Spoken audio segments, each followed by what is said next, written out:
परिवार एक ऐसी बुनियाद है जिसको कोई तोड़ नहीं सकता अगर वो बुनियाद मजबूत हो। विशेष करके जब हम मसीह परिवार की बात करते हैं तो इसमें पति, पत्नी और बच्चे एक दूसरे से अटूट रीति से जुड़े हुए हैं।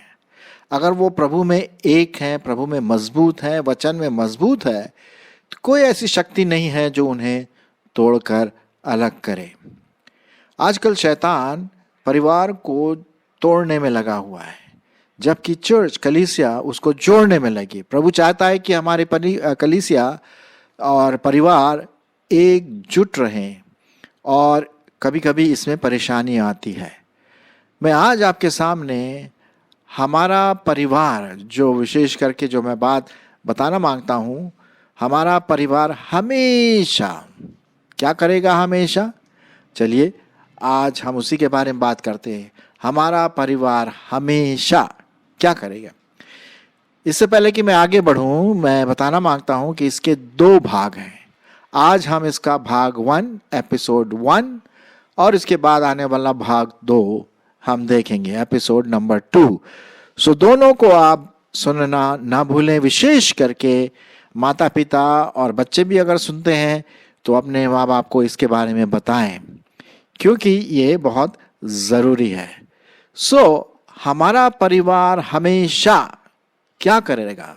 पति, पत्नी, पति और बच्चे, माँ बाप, इन तीनों का संबंध बहुत बहुत आशीषमय संबंध है, अटूट संबंध है।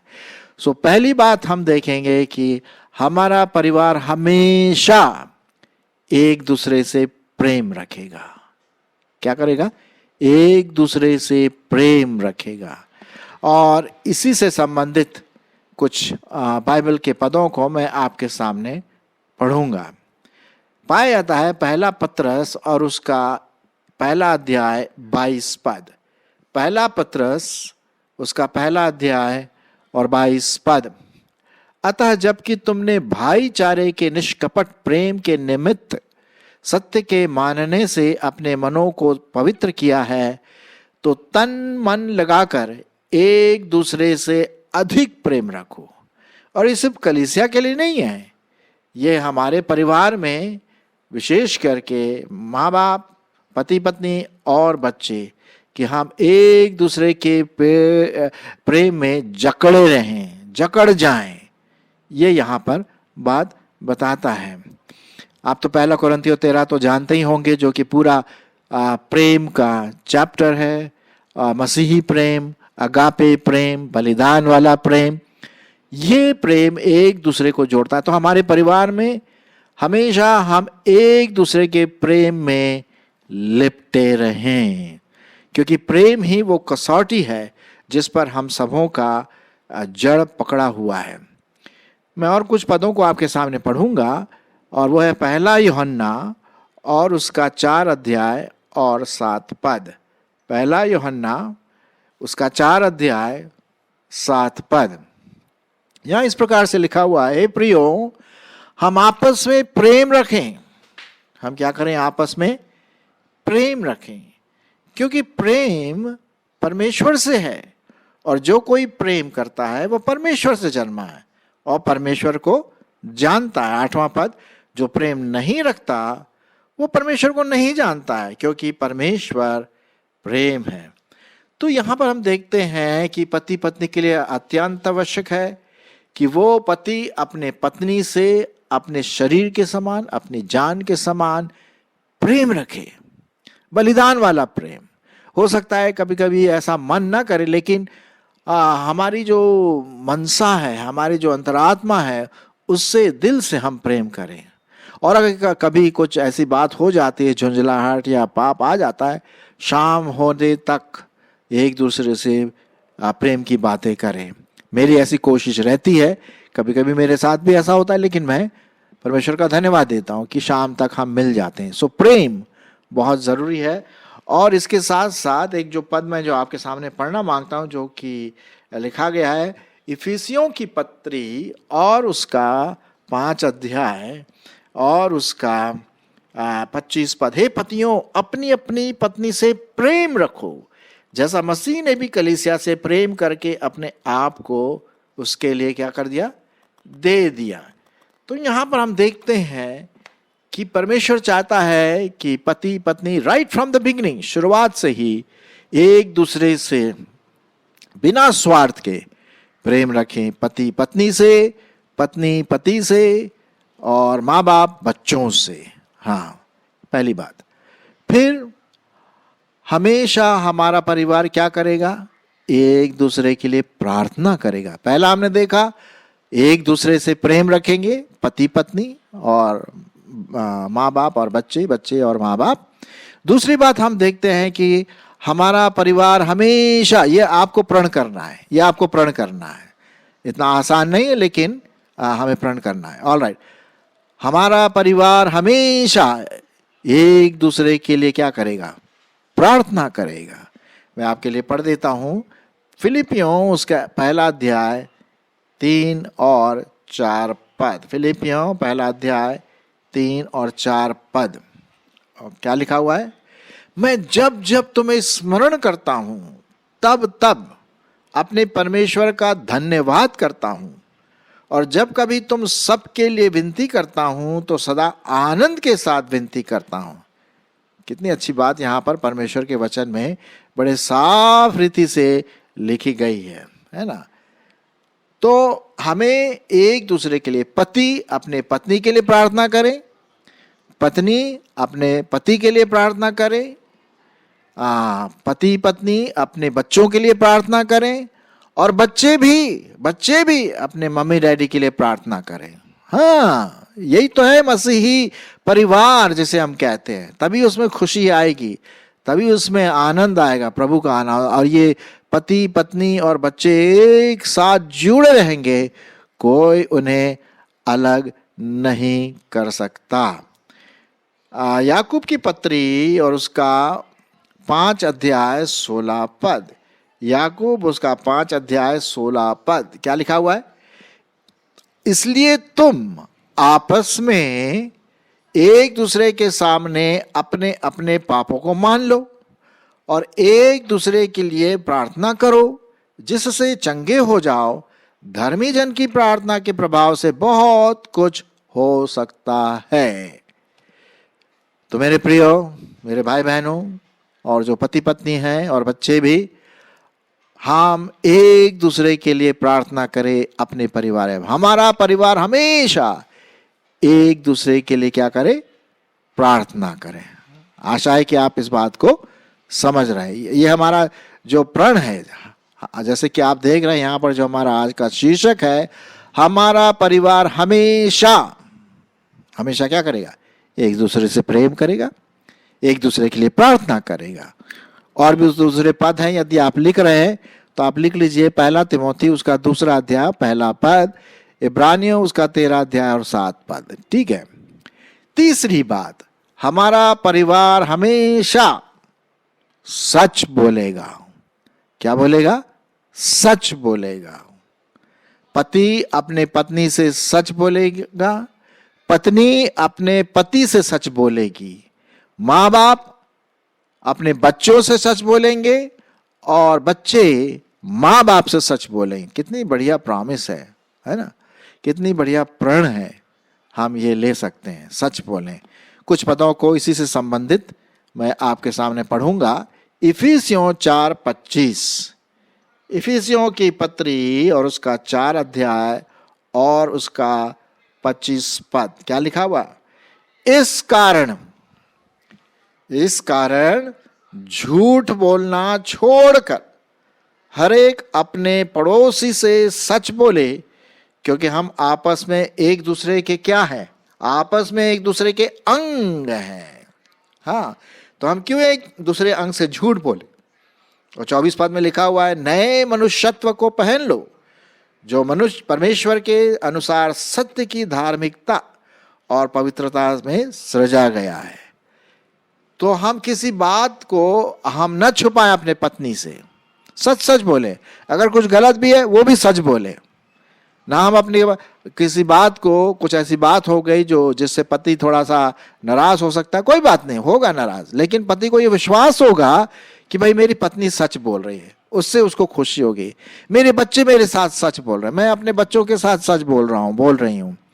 तो हमें सच बोलना बहुत अत्यंत आवश्यक है। सच बोलना, आजकल इस दुनिया में झूठ बहुत जबरदस्त होता जा रहा है और हमें इससे बहुत सावधान रहना है। हम सच बोलें। मैं कुछ और पदों को आपके सामने पढ़ूंगा। कुलुस्सियों की पत्री, उसका 3 अध्याय और 9 पद। कुलुस्सियों की पत्री 3 अध्याय और 9 पद। यहां पर इस प्रकार से लिखा हुआ है कि एक दूसरे से झूठ मत बोलो, क्योंकि तुमने पुराने मनुष्यत्व को उसके कामों समेत उतार डाला है। तो साहब, झूठ बोलने का तो कोई जगह ही नहीं है, कोई वजह भी नहीं है, क्योंकि हमने पुराने मनुष्यत्व को उतार फेंका। पुराना मनुष्यत्व हाँ झूठ बोलता था, लेकिन नया मनुष्यत्व, यदि आप विश्वासी हैं तो साहब मेरी आपसे विनती है भाई बहनों कि आप सच बोले। चाहे इसमें हो सकता है कुछ हानि हो, नुकसान हो, कोई बात नहीं, परमेश्वर उसको आदर देता है। चलिए हम और आगे बढ़ते हैं। हम अपने पति पर, अपने पत्नी पर, अपने बच्चों पर, हमारा परिवार हमेशा कृपा दृष्टि करेगा, दया दिखाएगा। मैं आपके लिए पढ़ ही देता हूं यहां पर, कुलुस्सियों उसका 3 अध्याय और 12 पद। 3 अध्याय और 12 पद। इसलिए परमेश्वर के चुने हुओं के समान जो पवित्र और प्रिय हैं, बड़ी करुणा और भलाई और दीनता और नम्रता और सहनशीलता धारण करो।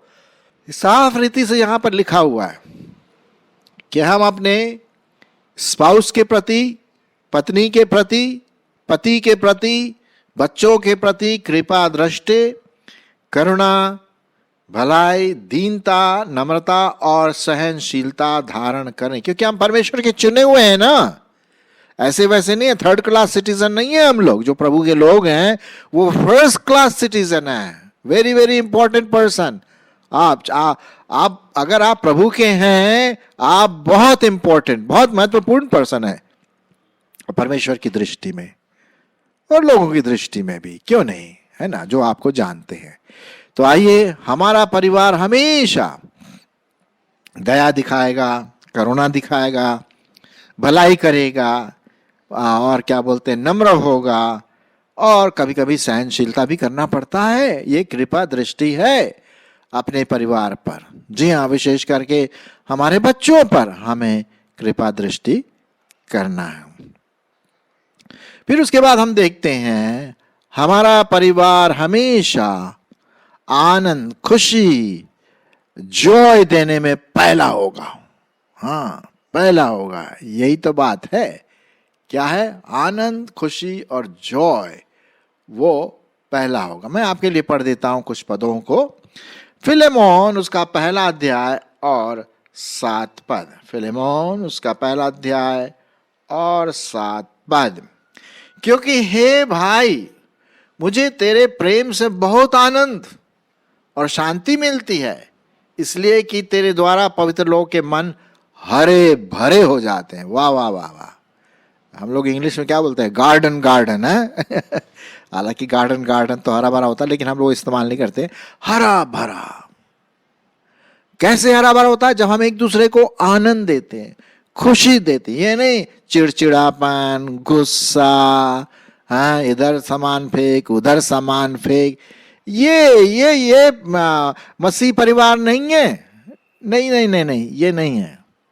आनंद, धीरज, सहनशीलता, ये नित्यांत आवश्यक है मेरे प्रियो हमारे परिवार में। पति पत्नी को वो आनंद दे जो उसका हक है, पत्नी पति को वो आनंद दे जो उसका हक है, पति पत्नी या माँ बाप अपने बच्चों को वो आनंद दे जो उन लोगों का हक है। इसी को हम बोलते हैं मसीही जीवित परिवार। हाँ, हमारा परिवार हमेशा एक दूसरे को आनंदित देता रहेगा। और भी पद अगर आप देखना मांगते हैं, नीति वचन 15 उसका 30 पद, और नीति वचन उसका 17 अध्याय 22 पद, और भी कई पद आपको मिल सकते हैं शायद व्यक्तिगत रूप से। तो हम एक दूसरे को खुशी, आनंद, जॉय देना सीखें। हमेशा हमारा परिवार ऐसा करेगा। आगे बढ़ते हैं। हमेशा हमारा परिवार सेवा करेगा, सेवा करने में संलग्न रहेगा। हाँ, एक दूसरे की सेवा की भावना। अब देखिए, पति का काम यूजली बाहर काम होता है, बाजार जाना, ऑफिस जाना, बाहर का काम होता है। और साधारणतः देखा गया है कि पत्नी घर में घर बार देखती है, खाना पकाती है, कपड़े वपड़े और जो भी बच्चों से संबंधित जो चीज़ें हैं उनको वो देखती हैं। इसका मतलब ये नहीं कि वो बाहर नहीं जाती हैं, जाना है, उनको भी जाना है, घूमना फिरना और सामान लाना है, वो तो ज़रूरी है। ठीक है, तो हमारा परिवार एक दूसरे की सहायता करे। मैं पति से बोलूँ, कभी आपने अपनी पत्नी के साथ किचन में जा कर के बर्तन धोए? मैंने किया, हालांकि ज़्यादातर तो नहीं किया, लेकिन करते हैं जब भी मौका मिलता है। वो बीमार हो जाती है या उसको परेशानी होती है, हम सहायता करना है। बच्चे, आपको सहायता करना मम्मी डैडी का। ये नहीं कि बस खाने के समय वापस आ गए फिर अपने रूम में चले गए, वो टीवी देख रहे या नेट मोबाइल। नहीं नहीं नहीं, हमें ये पूछना है, मम्मी डैडी, पापा क्या मैं सहायता कर सकती हूँ, कर सकता हूँ? पापा भी बोले बेटा मैं क्या करूँ? सेवा की भावना। चलिए कुछ पदों को हम पढ़ देते हैं। हम पढ़ेंगे आपके लिए याकूब की पत्री 1 और उसका 27 पद। हमारे परमेश्वर और पिता के निकट शुद्ध और निर्मल भक्ति यह है कि अनाथों और विधवाओं की क्लेश में उनकी सुधि लें और अपने आप को संसार से निष्कलंक रखें। न सिर्फ हम अपने घर में सेवा करें, लेकिन बाहर भी सेवा करें जब भी मौका मिलता है, चाहे वो क्रिश्चियन हो, नॉन क्रिश्चियन हो, कोई भी हो। सेवा करने की भावना बहुत बहुत जरूरी है। एक और पद मैं इसी से संबंधित पढ़ देता हूं, पहला पत्रस 4:10। पहला पत्रस उसका 4 अध्याय और 10 पद क्या लिखा हुआ? जिसको जो वरदान मिला है वह उसे परमेश्वर के नाना प्रकार के अनुग्रह के भले भंडारियों के समान एक दूसरे की सेवा में लगाए जाएं। ये है परमेश्वर का वचन परिवार के लिए। जी हाँ, और फिर उसके बाद हमारा परिवार हमेशा, ये पहला एपिसोड का आखिरी पॉइंट है, हमारा परिवार हमेशा धीरज धरेगा। कभी कभी हम लोग इम्पेशेंट हो जाते हैं ना, जल्दी जल्दी जल्दी जल्दी। मेरे में एक समस्या है और कभी कभी इसका मैं दोषी भी ठहरता हूं, इम्पेशेंट हो जाते हैं। नहीं नहीं नहीं, हमें नहीं होना, हमें धीरज धरना। चलिए, हमारा परिवार, हम ये प्रण करते हैं कि हमारा परिवार हमेशा हर काम में धीरज धरेगा। पहला कुरिन्थियों उसका 12 अध्याय, पहला कुरिन्थियों उसका 12 अध्याय और उसका 12 से 25 पद आप पढ़ लीजिए, क्योंकि मेरे पास टाइम नहीं है यहाँ पर। ये धीरज के बारे में है, देह के बारे में है ना। हर देह का अपना कार्य होता है। फिर उसके बाद हम देखेंगे इफिसियों 4:2, इफिसियों 4 अध्याय और 2 पद, अर्थात सारी दीनता और नम्रता सहित और धीरज धरकर प्रेम से एक दूसरे की सह लो और मेल के बंधन में आत्मा की एकता रखने का प्रयत्न करो। जी हाँ, ये परमेश्वर का वचन है। धीरज धरना ये प्रेम का एक बोलते हैं ना गांठ है कि हम धीरज धरे, एकदम से उतावले या गुस्से में ना आए। जैसे मैंने कहा, मैं इस पर परमेश्वर से विनती कर रहा हूँ, प्रभु मेरी अगुवाई करे कि मैं अपने परिवार में धीरज धरे रहूं। तो आज हमने और भी पद हैं, आप देख लीजिए, कुलूसियों 3:13 और और भी कोई पद हैं, आप देख सकते हैं।